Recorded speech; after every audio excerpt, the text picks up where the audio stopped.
자, 기말고사 시험 대비하면서 지금쯤이면 어느 정도 내용 정리가 되어 있어야 돼요. 기본 내용이 되어 있어야지만 지금 보는 영상이 좀 도움이 많이 될 겁니다. 우선 요 종이 갖고 계신가요? 네, 요거 11월에 봤던 전국연합학력평가 문제지인데요. 우리 시험 범위에 해당되는 문제가 있어서 그 문제만 좀 같이 보려고 합니다. 왜 보는지는 아시겠죠? 자, 우선 요 1번 문제. 지구 시스템에서 일어나는 자연 현상을 지구에서의 에너지와 연결하는 문제예요. 근데 요 내용이 어디 있냐면 우리 학습지 26번 학습지에 있어요. 지구 시스템. 그래서 지구 시스템의 에너지 원이라고 해서 세 가지가 있었어요. 네, 지구가 전체적으로 돌아가게 하는 주요 에너지 원이 무엇이냐라는 내용이 여기 있고요. 그래서 찾아보면은 밀물과 썰물은 네, 여기 써있죠. 밀물과 썰물, 조력 에너지, 그 다음 지구 내부 에너지 때문에 여기 지진, 화산, 그리고 지구에서 없어서는 안 되는 가장 기본인 태양 에너지 때문에 물, 공기, 순환, 그로 인해서 기상현상 이런 게 일어난다라고 했습니다. 그래서 여기 정답 찾아보면은 밀물과 썰물은 조력 에너지, 대기 대순환은 태양 때문에, 화산 폭발은 지구 내부 에너지에 의해서 이루어진다라는 내용입니다. 그리고 4번은 우리나라 중심으로 한 태평양판, 유라시아판 사이에 있는 아메리카판, 이 판의 경계와 관련된 문제인데요. 요쪽 문제는 지금 좀 어려워요. 제가 신발 지진, 천발 지진을 안 가르쳐 줬기 때문에 그 TP 용지, 반짝반짝 거리는 종이로 제가 총정리했던 영상이 하나 있었습니다. 그게 기억이 났어야 되고요. 우리 자료는 이렇게 생겼던 자료 있습니다. A지역, B지역, C지역, D지역. 요 지역을 이거하고 연결을 하는 게 있었어요. 그래서 A 지역은 이렇게 어긋나는 변환단층 발달했었고, 그 다음에 B 지역은 멘틀 대류가 상승하는 대서양 중앙 해령 대표적인 거, 그 다음 C 지역은 산, 습곡산맥, 히말라야 산맥, 그 다음에 D 지역은 일본, 이쪽은 유라시아판의 대륙판, 이쪽은 태평양판의 해양판. 그런데 두 개의 판이 만나면 해양판의 밀도가 커서 밑으로 내려간다. 물과 기름과 같은 관계다 라고 했던 내용 기억하시죠? 그리고 이 위쪽에서 스티커 활동했던 거, 요거하고 같이 연결하세요. 여러분들 학습지에는 지금 빨간색, 파란색 스티커 다 붙어 있을 거예요. 그 내용으로 파악하시면 됩니다. 5번 문제는 휴대전화하고 에너지 전환 관계예요. 그래서 요 내용 어디 있었냐면요. 41번 학습지. 41번 학습지에 에너지 종류 해줬습니다. 일을 할 수 있는 능력. 근데 이 에너지는 보존되면서 또한 바뀌어요. 전환. 그래서 휴대전화 예했던 거 기억하시죠? 충전. 네, 전기 코드 꽂아서 핸드폰에 있는 리튬 이온 배터리로 충전되는 거였잖아요.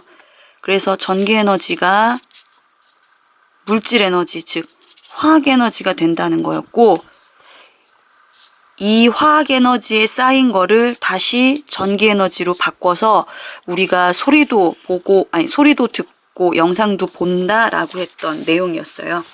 그거에 관련된 문제입니다. 휴대전화에 공급된 전기 에너지에 의해 영상이 재생될 때, 이게 지금 배터리 쓰고 있는 겁니다. 화면에서 빛이 방출, 전기 에너지가 빛으로 바뀐 거고, 스피커에 소리가 나며 전기가 소리로 바뀐 거예요. 그래서 기억, 전기가 빛, 그 다음 전기가 소리로 바뀐 거죠. 그 다음에 휴대전화가 사용하고 났더니 뜨끈뜨끈한데요. 이때 발생한 열 에너지는 공급된 에너지보다 작다. 우리가 주는 에너지에 비해서 열로 발산하는 에너지의 양이 적다라는 뜻인 거죠. 그래서 정답 찾으면은 기억 디귿.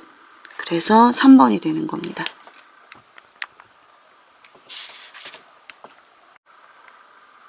다음에 10번 문제는 여기 지금 42번 학습지에 열 효율 배웠던 내용이에요. 그런데 우리가 여기서 계산했던 것보다 조금 한 단계 더 생각해야 되는 문제입니다. 여기에서 열 효율이라는 건 받은 것 중에 내가 한 일이 얼마야, 이게 효율이었어요. 자, 그러면 이쪽 문제 볼게요. 열 효율이 0.3이라는 건 백분율로 따지면 30%예요.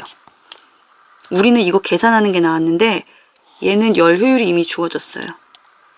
이 열기관이 고열원에서 이마만큼의 열을 흡수하여 일을 했대요. 즉 50을 공급해주고 내가 한 일을 한 거예요. 이 효율이 얼마냐면 30%예요. 그럼 30%는 어떻게 나왔느냐? 받은 열 50분에 해준 일 얼마인지 몰라요. 곱하기 100. 자, 그러면 우리 약분 5랑 10이랑, 그러니까 5, 1은 5, 5, 20. 그럼 이 1을 나눠줘야 돼요. 그래서 1은 15 킬로 줄이거든요. 여기가 15라는 거예요. 그래서 정답 15 아닙니다. Q를 물어봤어요. Q. 받은 게 50이에요. 해준 일이 15. 그럼 남는 열은 얼마예요? 35죠. 그래서 기본적인 문제였으면 요만큼만 물어보는 거겠죠. 해준 일은, 근데 여기서 한 단계 더 발전된 문제. 해준 일은 15. 그래서 남은 버려지는 열이 얼마인데 35. 그래서 정답이 4번입니다. 이 문제 다시 한번 좀 살펴보세요. 열 효율이 30%, 즉 50 받아서 일했더니 30%가 된 거야. 그런데 50 받아서 15라는 일을 했으니 나머지 35가 버려지는 일이야 라는 뜻입니다. 14번 문제는 지질시대에 번성했던 화석인데 요게 삼엽충은 여러분들이 쉽게 아는데 화폐석은 제가 자세히 안내를 안 했어요. 그래서 여기서 보면은 일단 삼엽충이 바사에서 번성된 생물이라는 거 이제 요거는 알 테고 시대순을 좀 따져야 되는데 그러려면 요 학습지가 있을 겁니다. 제가 지금 번호를 좀 다르게 가지고 와서 정확하게 번호는 모르겠고 요거 한번 다시 살펴보세요. 성캄브리아 시대에는 물속에서만 생물이 살았어요. 왜? 우주로부터 날아오는 유해 자외선을 막을 방법이 없어서 그래서 물속에서만. 근데 여기에 원시 해조류가 광합성을 시작했고 이로 인해 산소가 만들어지고 산소가 쌓여서 오존층이 만들어지고 자외선을 차단하다 보니 고생대 때부터 이제 육상으로 생물이 진출하게 됩니다. 그래서 물속과 물 밖을 왔다 갔다 하는 양쪽에서 서식하는 양서류. 그리고 중생대 때는 대표적으로 누구였어요? 공룡,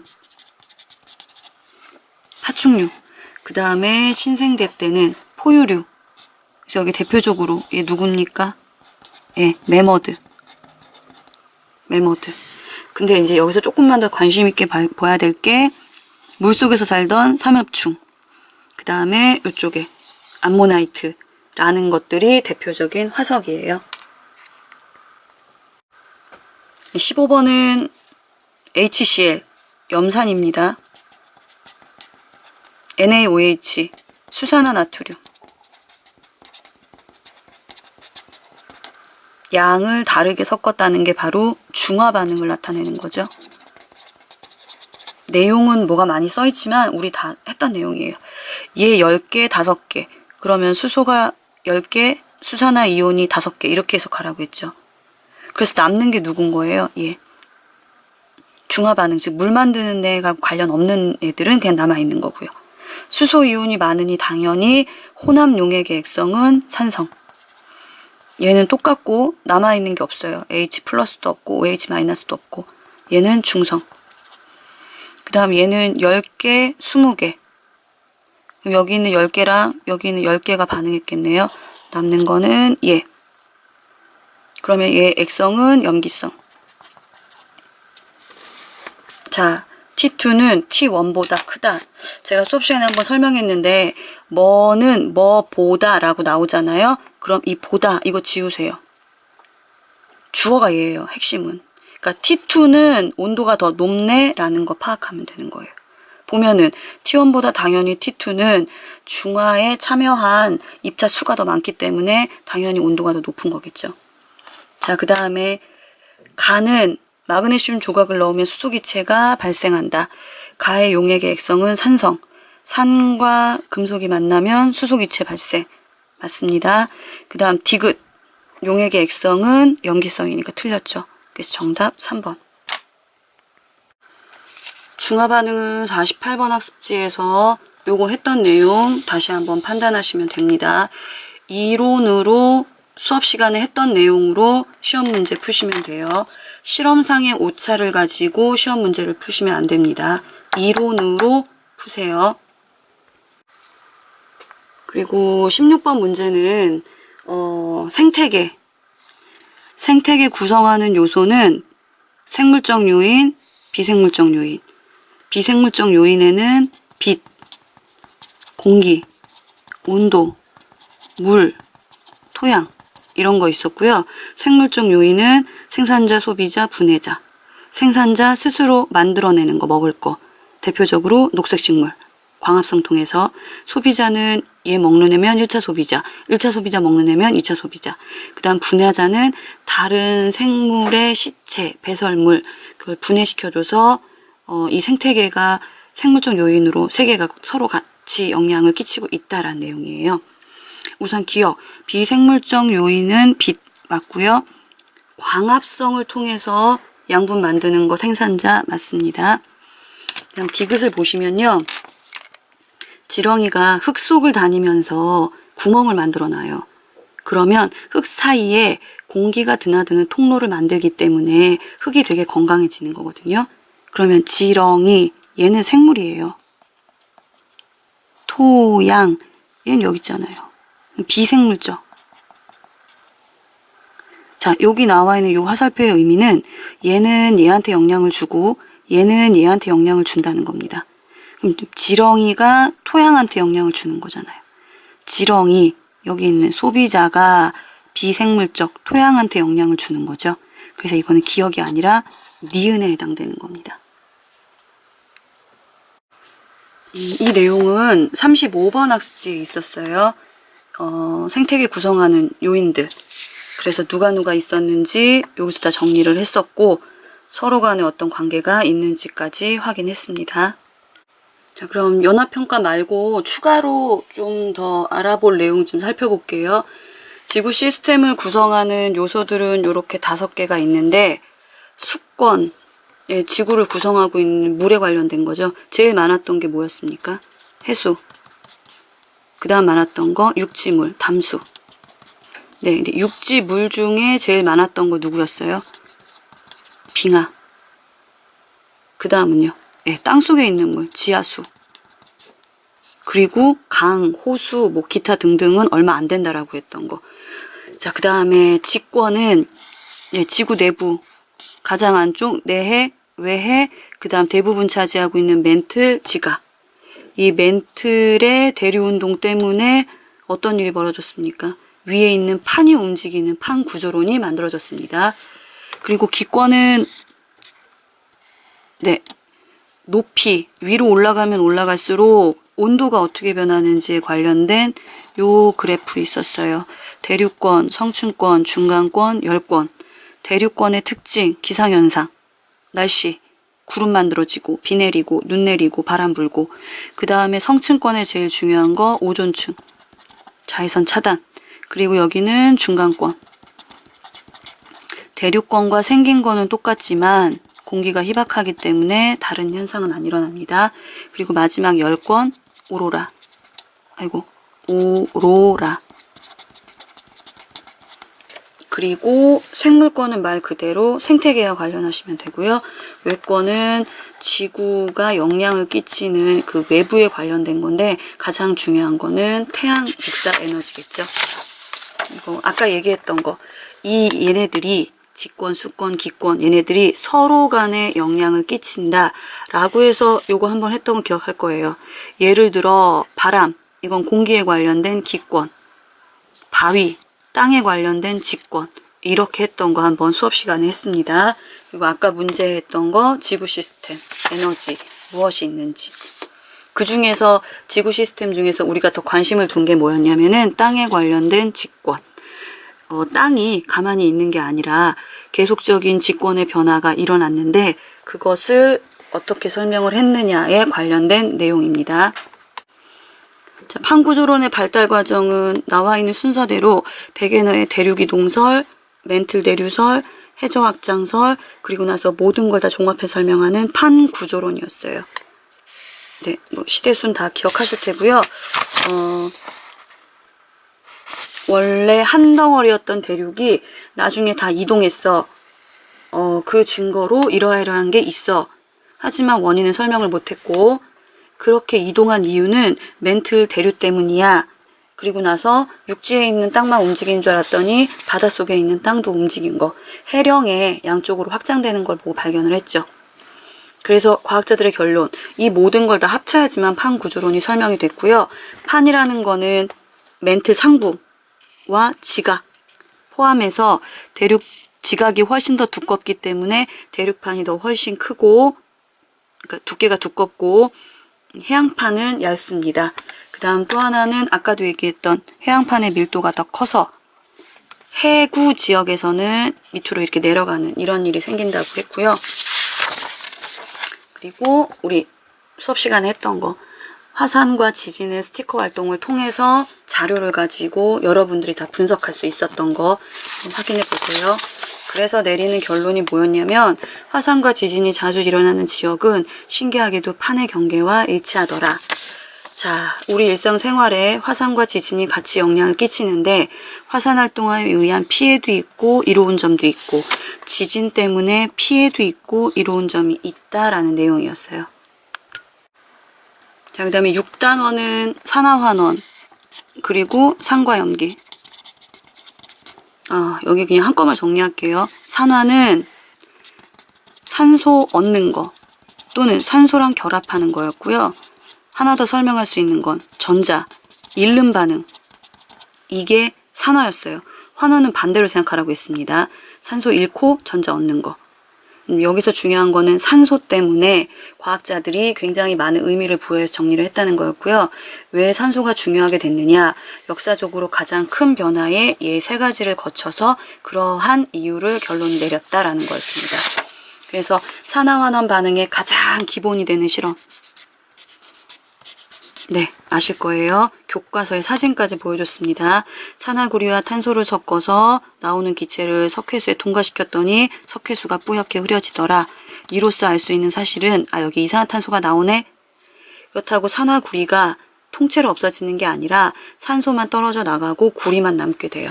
그래서 얘를 화학 반응식으로 나타내면 산화구리와 탄소가 만나서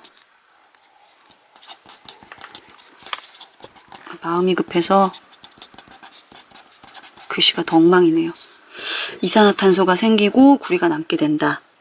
요거 화학식 산화구리 뒤에부터 쓴다고 했어요. 산소랑 결합한 구리, 탄소, 두 개의 산소랑 결합한 탄소 CO2 그리고 CU. 자, 중요한 거는 왼쪽의 개수와 오른쪽의 개수 똑같이 맞춰야 된다고 했었죠.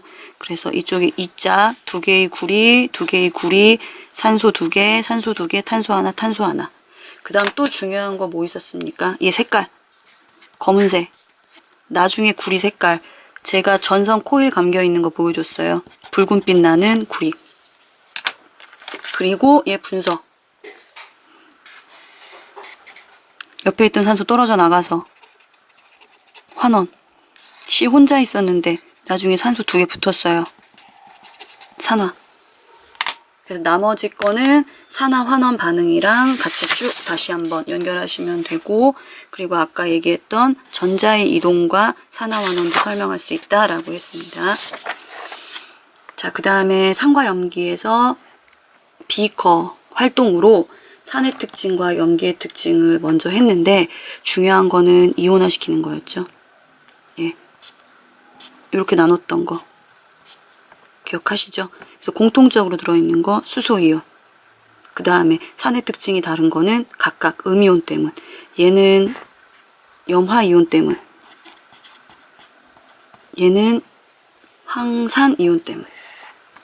자, 얘들은 공통적으로 갖고 있는 거 수산화이온. 염기의 성질이 다른 이유는 앞에 붙어 있는 양이온 때문. 그리고 요거 연습하느라고 이것도 한번 했었습니다. 이온화 시키는 과정 알 거예요. 그래서 공통적인 성질을 나타내는 것, 왜 그런지, 그 다음 차이가 무엇이었는지 양쪽 똑같이 했었고요. 그 다음에 둘 다 여기서 나타나는 성질은 여기 밑에 지시학 때문에 나타나는데, 여기 잠깐 보시면 여러분들이 실험하면서 가장 못 맞췄던 거, 마그네슘과 산이 만나면 수소 기체였고요. 달걀 껍질 기체는 이산화탄소였어요. 그리고 염기의 중요한 특징은 페노프탈레인 붉게 변하는 거. 그리고 용액의 액성은 여기 써 있잖아요. 용액의 액성은 산성인지 염기성인지 실험하다가 액성이 뭔지 몰라서 못 쓰고 있는 학생들 굉장히 많았죠. 용액의 액성이 산성인지 중성인지 염기성인지 확인할 수 있는 이때 물질을 지시학이라고 했고, 네, 혹시 아직도 안 외운 학생 있으면 지금이라도 외우세요. 푸른 산이 붉게 변하는 거. 그리고 제가 여기다 추가로 하나 더 했죠. 그럼 붉은색 리트머스 종이는 얘는 안 변해요. 여전히 붉은색이라는 거죠. 그러니까 중성 변화 없어요. 붉은색 여전히 붉은색, 푸른색 여전히 푸른색. 염기성은 얘하고 반대. 붉은색이 푸른색으로 바뀐다는 거. 그다음 메틸오렌지 산성에서만 반응해서 이건 붉은색, 즉 빨간색, 노란색, 노란색, 거의 주황색으로 나왔을 거예요. 그 다음에 페노프탈레인, 무색, 얘만 붉은색. 그 다음 BTB, 제가 무지개로 외우라고 했습니다. 빨, 주, 노, 초, 파. 그리고 산과 염기 주변에 있는 물질, 산과 염기가 만나는 중화 반응엔 일상생활에 뭐가 있는지. 그 다음에 요거 실험했던 활동지 기억하시죠? 아마 여러분들 학습지에는 비어 있을 거예요. 제가 예비 실험할 때 따로 나눠줘서 제가 걷었기 때문에 여기 비어 있는 거 한번 칸 채워보세요. 그러면 내가 지금 여기 있는 지시학을 다 외웠는지 안 외워졌는지 파악될 겁니다. 자, 7단원 학습지. 지구 탄생부터 현재까지의 지질 시대, 지구의 역사 시대예요. 예, 선캄 브리아 시대, 제일 긴 시기 49억 년 전부터 거의 5억까지. 그 다음 고생대, 중생대, 신생대. 각각의 특징은 아까도 잠깐 얘기했는데, 여기 보시면 대기 중에 산소가 없어서 물속에서만 살았고요. 여기 산소가 생기면서 오존층이 만들어지고 드디어 생물이 육상으로 진출하게 됐습니다. 가장 대표적인 거 삼엽충. 그 다음에 고생대 때 고사리, 즉 양치식물이 지금 현재 석탄층을 만든다라고 했습니다. 그 다음 중생대 때는 공룡, 파충류, 거시식물. 신생대 때는 포유류, 아까 대표적인 거 매머드, 그 다음에 속시식물. 전체적으로 다시 한번 기억하세요. 그리고 이렇게 시대를 구분하는 거는 생물들이 갑자기 사라지게 되는 이 대멸종으로 시대를 구분한다 라고 해서, 여기 보시면 생겼다가 출현, 갑자기 없어지는 요 시기, 갑자기 없어지는 요 시기에 맞춰서 시대를 구분을 했어요. 그리고 이런 생물들이 현재까지 남아있는 이유를 설명하는 게 바로 진화와 변이였는데, 가장 대표적으로 누가 얘기했냐면 다윈이라는 과학자가 목 긴 기린, 목 짧은 기린 중에, 즉 많은 개체 수가 다양하게 살아남았다는 거죠. 과잉 생상, 목 긴 애, 목 짧은 애. 그 중에서 조금이라도 특징이 다른 게 변이. 이들 사이의 환경 조건에 맞는 애만 나중에는 살아남게 되는 거죠. 그래서 얘네들끼리 먹고 나중에 남고 뭐 죽고, 그러니까 불리한 애는 죽고 유리한 애는 살아남는, 이런 것에 해당되는 해석을 생존 경쟁이라고 했었고요.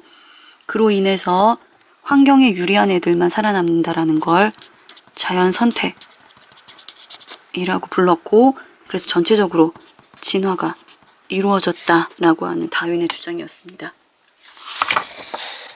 그거를 뭘로 설명했냐면 핀치새. 원래 똑같은 애였는데 각각 떨어져 살면서 그 환경에 맞춰서 애들이 이렇게 부리 모양이 달라졌다라고 하는 내용이었어요. 그리고 생태계 구성하는 요인은 아까 했었고요. 요거 기억하세요. 먹이, 사슬, 복잡한 거, 먹이, 그물, 어떤 게 더 생태계가 안정적이었는지는 복잡하면 복잡할수록 안정하다라는 내용 설명했었고요. 이 생태계는 균형이 깨져도 다시 한번 균형을 회복합니다. 어떤 원인으로 갑자기 1차 소비자가 늘었을 때 한 단계 스티커 활동으로 붙였던 거 있었고, 여러분들이 설명도 훌륭하게 잘 적었었어요. 제일 쉬운 거는 뭐 풀, 메뚜기, 애들 먹는 개구리, 이런 걸로 비유해서 설명했던 거, 요 내용 스티커 다시 한번 좀 확인 좀 하세요. 그 다음에 지구가 인간의 활동으로 인해서 환경이 변하는 거에 가장 대표적인 게 바로 지구온난화였는데요. 지구가 점점 뜨거워지는 거예요. 그런데 지구온난화를 제가 설명을 하려면 온실효과를 설명을 했어야 돼요. 지구는 대기권이라는 비닐하우스에 처져 있기 때문에 햇빛이 들어오고 다 나가는 게 아니라 들어온 게 일부 반사돼서 다시 데펴지고 나서 나가는 요런 시스템이었어요. 요 비닐하우스 원리가 바로 온실효과였고, 이 온실효과를 설명하려면 복사 평형이 필요했습니다. 즉 들어오는 만큼 나가면 온도는 일정해집니다. 그런데 들어온 게 많은데 나가는 게 적으면 온도는 올라가고, 나가는 게 많으면 온도가 내려가요. 그럼 여기서 말하는 이 복사라는 단어 때문에 또 뭘 배웠었냐면 열의 이동 방법 3가지 배웠어요. 전도, 대류, 복사. 그래서 제가 이거 조사하게 시키고, 복사평형 조사하게 시키고, 그리고 지구의 복사평형 설명하게 시키고, 태양복사, 지구복사 시켰고, 그리고 온실효과, 지구온난화 이렇게 연결했습니다. 전도는 물체 따라서 전달되는 방법, 대류는 액체나 기체, 따뜻한 거 올라가고 차가운 거 내려오는 거, 복사는 중간에 아무것도 없어도 따뜻해지는 거, 요거에 관련됐고요. 지구의 복사 평형, 태양에서 보내는 에너지 100 중에 받지도 못하고 튕겨나가는 거 30, 실질적으로 받는 거 70 중에 대기가 20, 지표가 50. 지표가 나가야 되는데 지구상에 있는 대기권 중에 온실 기체는 가시광선은 잘 통과시키나 적외선을 흡수하는 바람에 한번 데펴지고 나서 나간다고 했죠. 받는 거 70만큼 내보내는 거 70이다 라고 했습니다. 그래서 지구는 원래 자연적인 온실을 갖고 있는 효과를 갖고 있어요. 근데 문제는 뭐냐면 온실 효과가 점점 높아지는 거죠. 즉 15도짜리 온실이 16도, 17도가 돼요. 왜? 온실가스가 많아지니까. 이 온실가스의 대표적인 게 누구였냐면 이산화탄소. 얘는 왜 많아지느냐? 밑에서 했죠. 화석연료, 나무 다 베어버리고, 그래서 빙하가 녹고 저지대는 침수하니까 육지 면적이 줄어들고, 그래서 육지에 밭에다가 심어야 되는 곡물도 양이 줄어들고 지구 전체에 기상이변이 생긴다 라는 내용을 같이 연결하시면 되는 거예요. 제가 간단하게 한다고는 했지만 워낙 시험 범위 내용이 많아서 좀 공부하는데 힘들 수도 있겠지만 마지막까지 좀 최선을 다하시기 바랍니다.